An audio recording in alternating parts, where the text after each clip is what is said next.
Hello বন্ধুরা, মাটির স্বাদ চ্যানেলে সবাইকে স্বাগত। বন্ধুরা, আমরা গ্রামের মাটির কোলের মানুষ। এই গ্রাম্য প্রকৃতি আমাদের দিয়েছে বিভিন্ন ভেষজ উদ্ভিদের এক অফুরন্ত ভাণ্ডার। এই সকল উদ্ভিদের গুণের কথা বলে শেষ করা যায় না। তেমনই একটি উদ্ভিদ হলো তেলাকুচ। এই শাকটি calcium, iron, vitamin A, vitamin সিতে ভরপুর। তবে এছাড়াও রয়েছে এতে ডায়াবেটিস নিয়ন্ত্রণের ক্ষমতা। আজকে আমি দেখাবো আমাদের ছোটোবেলায় আমাশা হলে কিভাবে আমার মা এই তেলাকুচো পাতা দিয়ে আমাশার ওষুধ তৈরি করত। আসুন দেখা যাক। প্রথমে এই পাতা তুলে এনে ভালো করে ধুয়ে নিতে হবে। আপনারা যারা এই পাতাটি চেনেন না বা আগে ভালো করে দেখেননি, তারা দেখে নিন এবং চিনে নিন। একে আমাশার জম বলা হয়।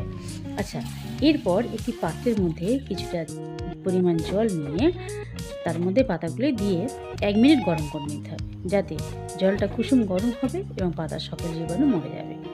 1 মিনিট পর গ্যাস বন্ধ করে পাতাগুলি ছেঁকে নিতে হবে। এরপর সব পাতাগুলিকে 2 হাতের তালুর মধ্যে নিয়ে ভালো করে রগড়ে 3 চামচ মতো রস বার করে নিতে হবে। ওই রসের মধ্যে পাতার টুকরো যেন না থাকে। এবার ওই রসের মধ্যে 3 ফোঁটা সরষের তেল দিতে হবে এবং ভালো করে নাড়িয়ে নিতে হবে। ব্যাস, এইভাবেই তৈরি হয়ে যাবে আমাশার অব্যর্থ ওষুধ।